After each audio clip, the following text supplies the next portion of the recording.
በየጊዜው አንድ አይነት የሆነ ግንኙነት ማድረግ ለስንፈተ ወሲብ ይዳርገናል ወይ? ወንዶች በተለይ ከትዳር በኋላ የግንኙነት ነገራቸው እየጣፈጠ ካልሆነ ወይም ደግሞ የተለያዩ ነገሮችን መሞከር ካልቻችሁ የመሰላቸት ነገር ሊመጣ ይችላል። 60% የሚሆኑ ስንፈተ ወሲቦች ስለልቦናዊ ናቸው። ወንዶች በግንኙነት ህይወታቸው አዳዲስ ነገሮችን መሞከር ማውራት ይፈልጋሉ። ስለዚህ ያንን ነገር በትዳር ውስጥ ማለማመድ መቻል አለብን። ካልሆነ ግንኙነት እየተሰላቸው የሚመጣ ነገር ነው። በተለይ ደግሞ ሁለተኛ ዙር ግንኙነት ከትዳር በኋላ የተለመደ ነገር አይደለም ዶክተር ምናምን ብሎ የሚለኝ ሰው ብዙ ነው። ኃላፊነቶች አሉ፣ ልጆች አሉ እና በዛ መቅጠን የሚመጣው ስትረስ የሚመጣው ድካማ አለ። ግን የግንኙነት ድባቡን የመቀየር አይነት ፖቴንሻል ካላችሁ ከባለቤታችሁ ተነጋግራችሁ ያንን ነገር ለማስተካከል ብዙ አይነት እድሎች አሉ። የተለያዩ ነገሮች ሞክሩ። አንተ እያስደሰትኩ ነው ወይ? አንቺ እያስደሰትኩሽ ነው ወይ? እንዴት አድርገው ሌላ ነገር እንሞክር፣ እስቲ ምን አይነት ነገር እንሞክር ብላችሁ ማውራትን እና ሌሎችን ነገሮችን ኤክስፔሪንስ ማድረግ፣ ቦታ መቀየር፣ ፖዚሽን መቀየር፣ ለግንኙነት የሚያነሳሳችሁን ነገር መቀየር፣ የምታወሩትን ነገር መቀየር፣ እንደዚህ አይነት ነገርን የግንኙነት ህይወትን እየጣፈጠ እንዳይሰለች የሚያደርገው ነገር ነው። ቢቀጥ ስነ ልቦናዊ የሆኑ ስንፈተ ወሲቦች ሊያመጣ ይችላል። ምንም ያክል ደግሞ ፖዚሽን ብትቀያየር፣ ምንም ያክል ነገሮችን ብታስተካከል ደግሞ ማይስተካከሉ ስንፈተ ወሲቦች አሉ። ባይዘይ እሱ በግንኙነት መሰላቸው ሳይሆን አካላዊ በሆኑ ነገሮች ነው የመጡት። ጠዋት ብልት ማይቆም ከሆነ፣ በየግንኙነቱ ቶሎ የምትጨርስ ከሆነ የዛኔ ነርቭ ላይ፣ ሆርሞን ላይ፣ ጡንቻ ላይ፣ ደም ስር ላይ ያሉ ችግሮች አሉ። መታከም ትችላለህ። ግንኙነት አስፈላጊ ነገር ነው ወይ? እንደ ምግብ፣ ውሃ፣ አየር እና እንቅልፍ ደረጃ አስፈላጊ ነገር አይደለም። ጤናማ ያልሆነ የግንኙነት ህይወት አለ ማለት ስለ አጠቃላይ ጤናችሁ የሚናገረው ነገር አለ። ምክንያቱም የግንኙነት ህይወታችሁ ጤናማ አይደለም ወይም ስንፈተ ወሲቦች አሉ ማለት የሆርሞን መዛባት ሊሆን ይችላል፣ የደም ስሮች ችግር ሊሆን ይችላል፣ የጡንቻ ችግር ሊሆን ይችላል፣ የነርቭ ችግር ሊሆን ይችላል። እንደዚሁም ደግሞ የአይምሮ ሰላም ማጣት ከስነ ልቦና ጋርም ተያይዞ ሊሆን ይችላል። ስለዚህ ጤናማ ያልሆነ ግንኙነት ህይወት አላችሁ ማለት ስለ አጠቃላይ ጤናችሁም የሚናገረው ነገር አለ ማለት ነው። ከዛ በተጨማሪ ደግሞ ከግንኙነት የሚገኙ ጥቅሞች አሉ። ጭንቀት ለመቀነስ ይረዳል። ትዳር ህይወት ጤናማነት በጣም ይጠቅማል። ለሪሌሽንሺፓችሁ ደስተኛ ለመሆን ይጠቅማል። እንዲሁም ደግሞ ኢሞሽናል ኢንቲሜሲ የምንለውም ነገር አለ አይደል? ለስሜታዊ ቅርርብ፣ ለነዚህም ነገሮች በጣም ትልቅ አስተዋጽኦ ስላለው እንደ አጠቃላይ ኳሊቲ ኦፍ ላይፍ ወይም የህይወትን ጥራት ለመጨመር እጅግ በጣም የሚጠቅም ነገር ነው። ቅድመ ጨዋታ ወይም ፎርፕሌይ የምንለው ነገር ስንት ደቂቃ መሆን አለበት? ፎርፕሌይ ማለት አንድ ሴትን ለግንኙነት ሰውነቷንም ሆነ ጭንቅላቷን የምታዘጋጅበት ጊዜ ነው። ስለዚህ በደንብ አድርገው ጊዜውን መውሰድ አለብን። ውድድር አይደለም። እንዲህ ተብሎ የሚቀመጥ ሰዓት የለም። ግን አንዳንድ ሪሰርቸሮች ከ15 እስከ 20 ደቂቃ ጥሩ ታይም የምንላቸው ነው። ይህንን ነገር ለምንድን ነው የሚሉት? አንደኛ እዛ አካባቢ ያለ እርጥበት በደንብ አድርጎ የውጫዊ ክፍል ብቻ ሳይሆን የውስጣዊ ክፍል እርጥበት የሚያገኝበት፣ ወደ ብልት ያሉት ደም ዝውውሮች በደንብ አድርገው የሚስፋፉበትና ደም በትክክል የምታገኝበት፣ ከምንም ነገር በላይ ደግሞ ካላት ጭንቀትና ካላት ብዙ አይነት ፍርሃቶች ጭንቅላቷን ከዛ ነገር አውጥቶ የግንኙነት ሙዷን ለማምጣት ከ15 እስከ 20 ደቂቃ ይፈጃል። አንዳንድ ሴቶች ከዛ በላይ ሊፈጅባቸው ይችላል። አንዳንድ ሴቶች ከዛ በታች ሊፈጅባቸው ይችላል። ግን ለባለቤት የሚሆነውን ሰዓት በደንብ አድርገህ አጥንተህ ማወቅ ነው ያለብህ። ፎርፕሌን ማቻኮል አያስፈልግም። ፎርፕሌይ ወይም ቅድመ ጨዋታን በደንብ አድርገህ አደረክ ማለት የእርካታ ደረጃዋን ለመድረስ ጥሩ አይነት እድል አለ ማለት ነው። አንዳንድ ወንዶች ቶሎ መግባት የሚፈልጉበት ምክንያት ገና እየተሟሟቅን እሷ እየተሟሟቀች ስትሄድ የኔ ብልት እየተልፈሰፈሰ ይመጣል፣ መሀል ላይ እርግብ የሚልበት ጊዜ አለ ነው። እሱ ባይ ዘ ዌይ ፎርፕሌይን ማፋጠን ሳይሆን አንተ የብልት አለመቆም ችግር ሊኖርበት ስለሚችል መተህ ተመርምረህ መታከም አለበት። ሊደርስበት የሚችልበት እና እስከ እርካታ ድረስ ሊነካው በሚችልበት ፖዚሽን መሆን አለበት። ሁለት አሪፍ የሚባሉ ፖዚሽኖች አሉ። አንደኛ እሷ ከላይ ብትሆን ጂስፖቱ የመነካቱ ቻንስ በጣም ከፍተኛ ነው። ስለዚህ እርካታ ደረጃ የመድረሷ ነገር ከፍ ይላል ማለት ነው። ሁለተኛ ደግሞ እሷ ታች ትሁን ከተባለ ደግሞ ከወገቧ ስር ጠጠር ያለ ለስላሳ ያልሆነ ትራስ ታስገቡና ወገቧን ከፍ አድርጎ ጂስፖቱን ከፍ ስለሚያደርግ ብልታችሁን ስታስገቡ ትደርሱበታላችሁ። ጂስፖቱን ልደርሱበት የማትችሉበት ምክንያት ሞስት ፕሮባብሊ የብልት አለመቆም ችግር ሊሆን ይችላል፣ ወይም እናንተ ቶሎ ትጨርሳላችሁ፣ ብልታችሁ ይልፈሰፈሳል።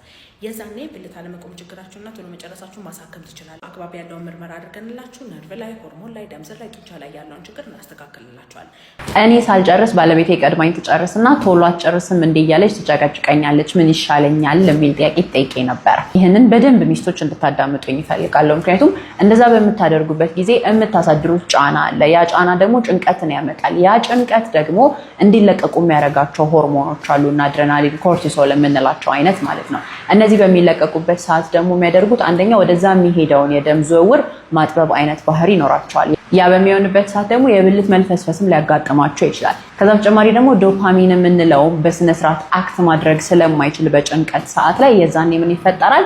ጭራሽ እንዲዘገይ አንዳንዴ ደግሞ እስካለ መጨረስ ድረስ እንዲደርስ ያደርገዋል ማለት ነው። ገና ቅድመ ጨዋታ ላይ ያሉ ሴቷ እንደማማለል አይነት አክቶችን ስታደርግ ቶሎ ጨረሰ፣ በዛን ጊዜ ምን አላት? ስትንቀለቀይ አስደፋሽኝ አላት። ይሄኛውን ሲቪር ፕሪማቹር ኢጃኩሌሽን ወይም ደግሞ ከፍተኛ ደረጃ ላይ ያለ ቶሎ መጨረስ እንለዋለን። እንደዚህ የሆነ ከ6 ወር በላይ የሚቆይ ከሆነ ሪሌሽንሺፓችሁ ላይ ጫና የሚፈጥር ከሆነ እንዲሁም ደግሞ ሁለተኛ ዙር ላይ እንደዚህ አይነት ነገሮችን የምታስተውሉ ከሆነና አብዛኛው ግንኙነቶቻችሁ ላይ ይህ ነገር የሚፈጠር ከሆነ ሕክምና ያስፈልገዋል ማለት ነው። እስቲ ስለ ስፐርም ምርመራ እናወራ። ለምን መሰለህ አሁን አንተ ስታነሳ የገባኝ ነገር ብዙ ሰው የሚሸወደው ማለት ነው ወንዱ ልጅ የዘር ፈሳሽ በበቂ ሁኔታ ያፈሳል፣ ስለዚህ የዘር ፈሳሹ በቂ ነው፣ እንዴት መውለድ አይችልም የሚል ሀሳብ ይኖረዋል።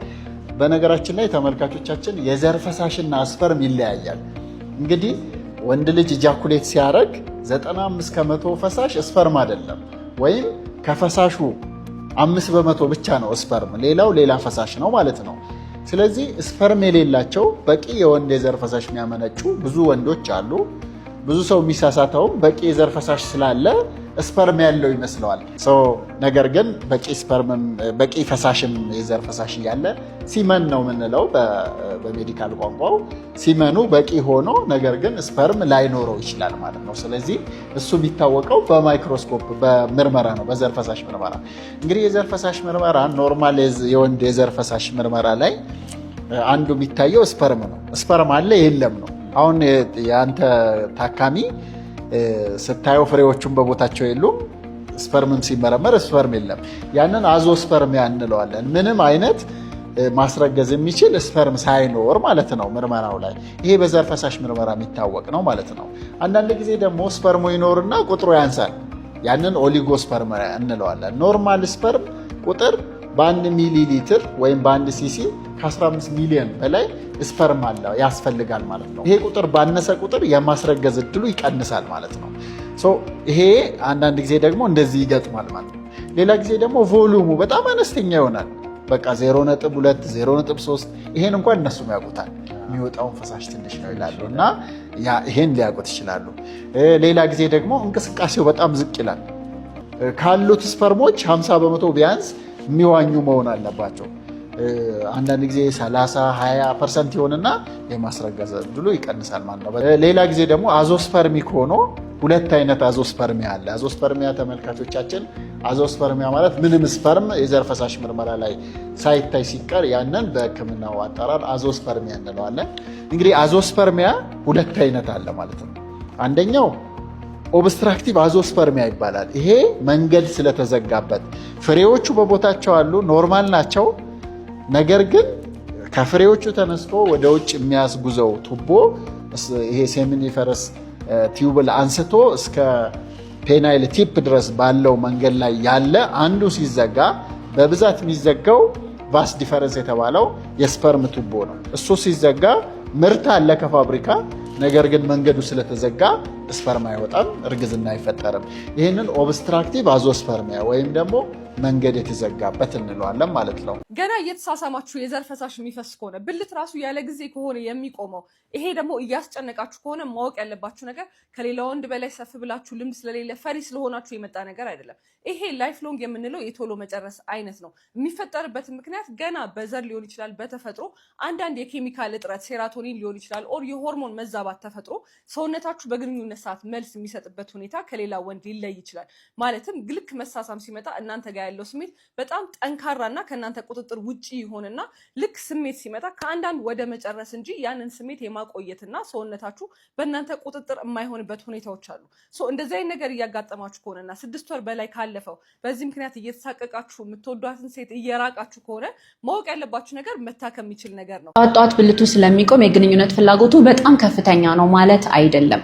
አንድ ጤናማ የሆነ ወንድ በአንድ ምሽት ከ3 እስከ 5 ጊዜ ድረስ ብልቱ ይቆማል።